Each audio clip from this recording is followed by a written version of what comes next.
Hello student, मैं Rashmi Dubey from SKLD public school 10th class में क्षितिज का गद्य खंड का फर्स्ट चैप्टर है आपका नेताजी का चश्मा।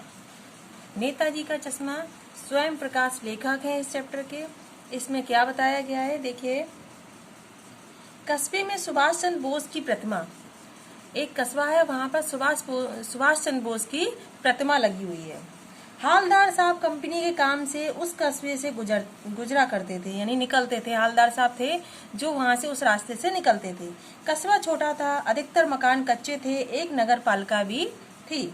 उस पालिका ने कभी कस्बे के मुख्य बाजार के चौराहे पर नेताजी सुभाष चंद्र बोस की संगमरमर की मूर्ति लगवा दी होगी। जो वो चौराहा था, उस कस्बे से चौराहे से गुजरते थे हालदार साहब, वहां पर किसकी मूर्ति लगी थी? सुभाष चंद्र बोस की। मूर्ति देखकर ऐसा लगता था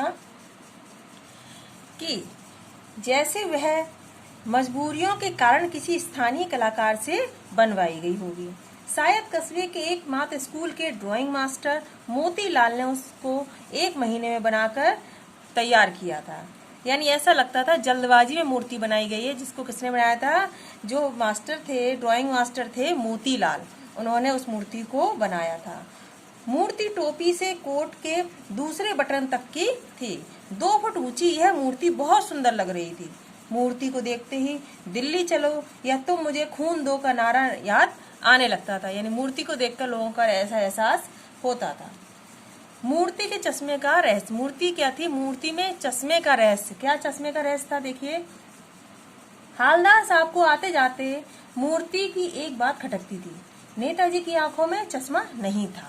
उन्होंने देखा तो नेताजी की आंखों में चश्मा नहीं लगा था, यानी संगमरमर का चश्मा नहीं था। उसकी जगह किसी ने एक सचमुच का चौड़ा काला फ्रेम मूर्ति को पहना दिया था। यानी मूर्ति में जो पत्थर का चश्मा होना चाहिए था वो नहीं था, लेकिन असली जो चश्मे का फ्रेम था वो मूर्ति को पहना दिया गया था।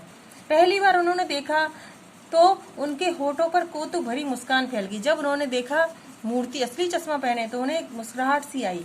पत्थर की मूर्ति पर वास्तविक चश्मा, क्या आइडिया है। हालदार जीप में बैठे सोचने लगे कि इस कस्बे के नागरिक सचमुच देशभक्त हैं। क्या कहना, वे नेताजी को यानी चश्मा पहनाकर कम से कम नेताजी की प्रति अपनी भावनाएं तो व्यक्त कर रहे हैं। अगर मूर्ति पर चश्मा नहीं था तो उन्हें असली चश्मा पहनाया और नेताजी की भावनाएं जो थी उनके मन में, वो देशभक्ति की भावना उससे प्रकट हो रही थी। हालदार को कौतुक तब और भी बढ़ गया जब उन्होंने देखा कि अगली बार मूर्ति पर लगे चश्मे का फ्रेम बदल गया। जब वो दोबारा वहां से निकले तो उन्होंने देखा कि जो मूर्ति पर चश्मा था वो क्या था? वो बदल चुका था, यानी दूसरा फ्रेम लगा हुआ था। जब वो तीसरी बार निकले तब उन्होंने फिर देखा, फिर नया चश्मा था, फिर फ्रेम बदल गया। हालदार साहब ने सोचा, सचमुच क्या आइडिया है। मूर्ति कपड़े नहीं बदल सकती लेकिन चश्मे तो बदल सकती है। तो ऐसे सोचकर उन्होंने क्या किया, यह रहस्य पता करना चाहा कि चश्मे का फ्रेम कौन बदलता है। आखिरकार हालदार ने एक बार अपनी जीप रुकवा ली और उन्होंने चौराहे पर बैठे पान वाले से पूछा कि ये नेताजी के फ्रेम कौन बदलता है। पान वाला मोटा सा खुशमिजाज आदमी था। उसने बताया कि ये फ्रेम कैप्टन चश्मे वाला बदलता है। अगर किसी ग्राहक को मूर्ति पर लगा चश्मा पसंद हो तो वह चश्मा ग्राहक को देकर कैप्टन मूर्ति पर नया चश्मा लगा देता है। यानी वो चश्मा जो फ्रेम पर मूर्ति पर लगाता था, वो अगर कोई ग्राहक आ जाता था, उस फ्रेम को मांगता था, वैसे फ्रेम की डिमांड रखता था, तो वो मूर्ति से वो चश्मा लेता था और उस ग्राहक को बेच देता था और मूर्ति पर नया फ्रेम पहना देता, यानी नया चश्मे का फ्रेम पहना दिया करता था। परंतु वह सुभाष की मूर्ति को बिना चश्मे का नहीं रहने देता था, मानो इससे उसको कोई चोट लगती हो। उसे अच्छा नहीं लगता था। हालांकि वो इतना पैसे वाला नहीं था कि कोई फ्रेम वो पहना देता, तो वो क्या करता था कि आए दिन जब कोई ग्राहक अगर उस फ्रेम की डिमांड करता था, मांग करता था वैसे फ्रेम की, तो वो फ्रेम बदल कर लेकिन मूर्ति को कोई ना कोई चश्मे का फ्रेम जरूर पहना दिया करता था। हालदार ने पान वाले से पूछा कि मूर्ति का ओरिजिनल चश्मा कहाँ है। पान वाले ने हंसते हुए कहा कि उसे मास्टर बनाना भूल गया। हालदार साहब ये सुनकर द्रवित हो गए। उनका अनुमान सही निकला। यह मूर्ति सचमुच कस्बे का अध्यापक, यानी जो यह मूर्तिकार सचमुच कस्बे का कौन लगता है? अध्यापक ही था। लगता था वह 1 महीने में कम से कम समय में मूर्ति बनाते समय चश्मे के बारे में कुछ तय नहीं कर पाया होगा और चश्मा बनाना भूल गया होगा। तो वह क्या हो गया, उसके दिमाग से निकल गया होगा और मूर्ति पर चश्मा नहीं लगा होगा। अब हालदार साहब सोचते हैं कैप्टन कौन है, उससे मिलने के लिए उनके मन में उत्साह होता कि हम उस कैप्टन से मिलना चाहेंगे जो इतना देशभक्त है, जिसके मन में देश के लिए इतना प्रेम है कि वो सुभाष चंद्र बोस की मूर्ति पर बिना मूर्ति को बिना फ्रेम का, बिना चश्मे का नहीं रहने देता। हालदार साहब को यह सब विचित्र लगा। उन्होंने एक बार फिर से अपनी जीप पान वाले के पास रुकवा ली। पूछा, यह कैप्टन चश्मे वाला नेताजी का साथी था या आजाद हिंद फौज का भूतपूर्व सिपाही था? इस पर पान वाला बहुत तेज हंसने लगा। क्या कहता है? हंसने लगा और हंसकर बोला, वो लंगड़ा क्या फौज में जाएगा, पागल है पागल।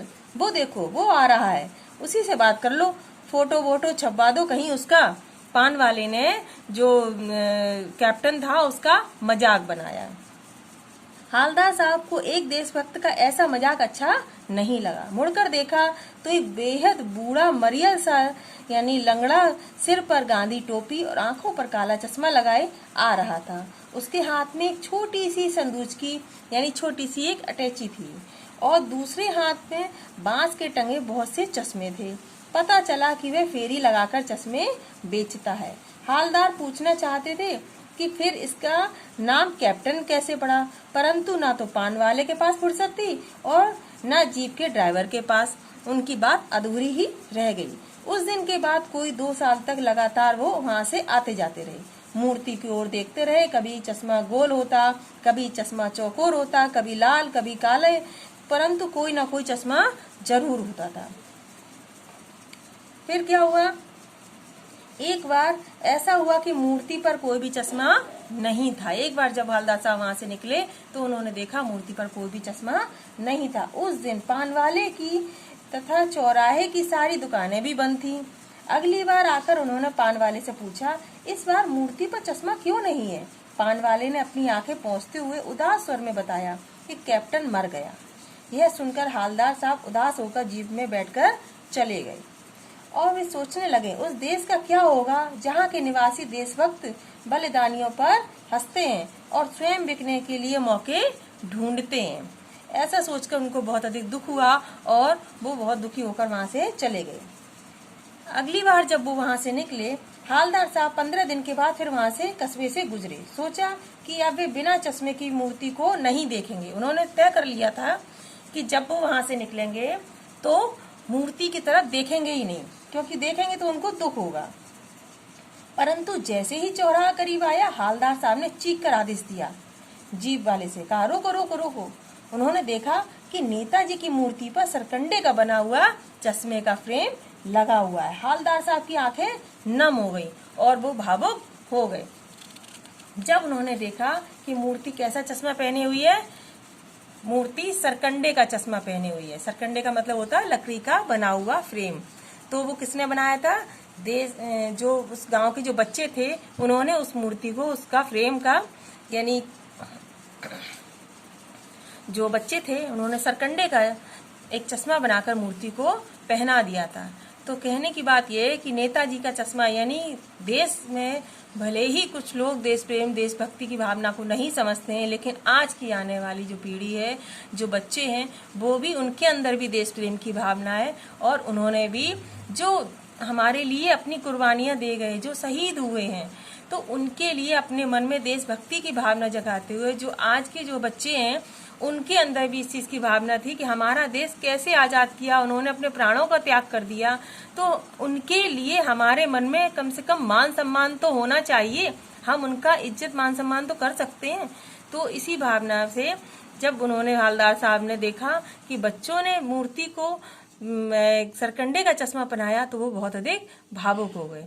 इस चैप्टर को आप लोग पढ़ेंगे और समझेंगे।